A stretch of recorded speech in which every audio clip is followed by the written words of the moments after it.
Assalamualaikum warahmatullahi wabarakatuh.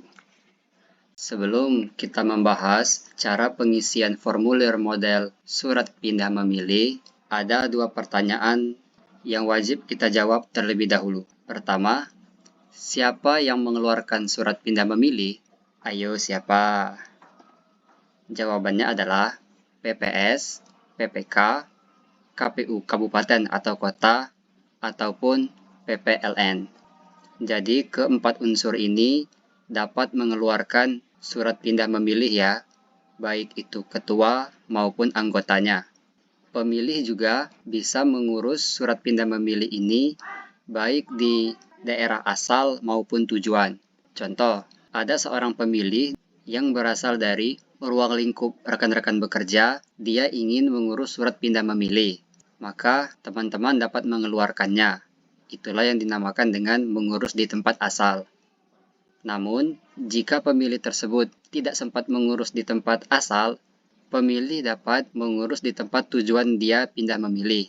Pemilih bisa melapor ke PPS, PPK, atau KPU Kabupaten. Itulah yang dinamakan dengan mengurus di tempat tujuan. Pertanyaan penting yang kedua yaitu, kapan? Nah, jadi pindah memilih ini dapat diurus selambat-lambatnya H-30 pemilihan atau 15 Januari 2024. Kecuali pemilih yang dalam kategori berikut, yaitu sakit, tertimpa bencana, menjadi tahanan, atau menjalankan tugas. Khusus pemilih ini, dia diberi toleransi dapat mengurus hingga H-7 atau 7 Februari. Selain dari kategori ini, yaitu selambat-lambatnya 15 Januari. Oke, kita langsung ke cara pengisian surat pindah memilih. Ada 4 bagian ya dalam surat pindah memilih ini. Yang pertama, yaitu isi tanggal mengeluarkan surat pindah memilih ini. Dan berikutnya, isi data pemilih sesuai dengan ADM kependudukannya. Bagian kedua yaitu isi data sesuai dengan di mana pemilih tersebut terdaftar di DPT. Penyelenggara dapat mengecek melalui cek DPT online. Yang ketiga yaitu isi data di mana pemilih ini akan pindah memilih, mulai dari desa, kecamatan, kabupaten, hingga provinsi.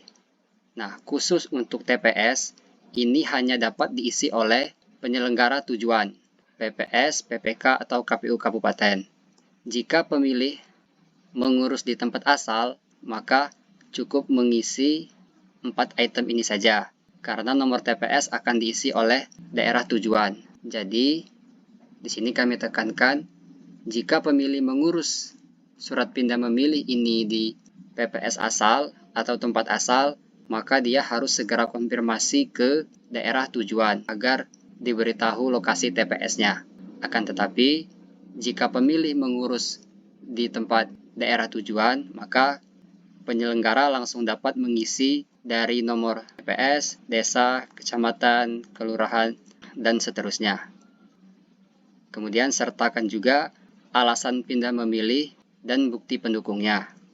Terakhir, surat suara yang didapatkan oleh pemilih. Beri tanda centang terhadap surat suara yang pemilih dapatkan dan wajib diberi tanda silang terhadap surat suara yang tidak diberikan. Harus ya, jangan sampai nanti pemilih malah mencontengnya, sehingga wajib diberi keterangan conteng atau silang.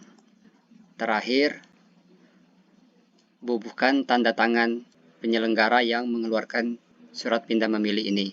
Diterbitkan 2 rangkap, rangkap pertama untuk pemilih dan rangkap yang kedua sebagai arsip penyelenggara. Untuk penjelasan rinci surat suara yang didapatkan pemilih, dapat menonton video saya sebelumnya atau mengklik link yang ada pada deskripsi video ini. Namun di sini akan saya ulas sedikit ya. Jika pemilih pindah ke luar provinsi, maka dia hanya mendapatkan presiden. Namun, jika pemilih hanya pindah memilih dalam ruang lingkup provinsi yang sama, maka pemilih juga akan mendapatkan surat suara DPD. Dan dapil DPR RI-nya sama, maka conteng juga DPR bagian ke-1 ini. Namun jika dia pindah memilih masih dalam provinsi yang sama, namun sudah beda dapil DPR RI, maka harap disilang. Selanjutnya, jika pindah memilih antar kabupaten dalam provinsi, jika dia masih sama dapil DPR provinsinya, maka silakan centang juga. Namun jika pindah ke kabupaten yang sudah beda dapil DPR provinsinya, maka beri tanda silang pada kotak ini ya. Terakhir, jika pemilih pindah memilih masih dalam ruang lingkup kabupaten yang sama, jika dia masih dalam kecamatan yang sama dapil DPRD kabupaten, maka silakan dicentang. Tapi jika dia sudah pindah ke kecamatan yang beda dapil DPRD kabupaten, maka diberi tanda silang. Saya rasa cukup penjelasan singkatnya. Jika teman-teman ingin soft copy, silakan cantumkan email pada kolom komentar. Saya akhiri. Wassalamualaikum warahmatullahi wabarakatuh.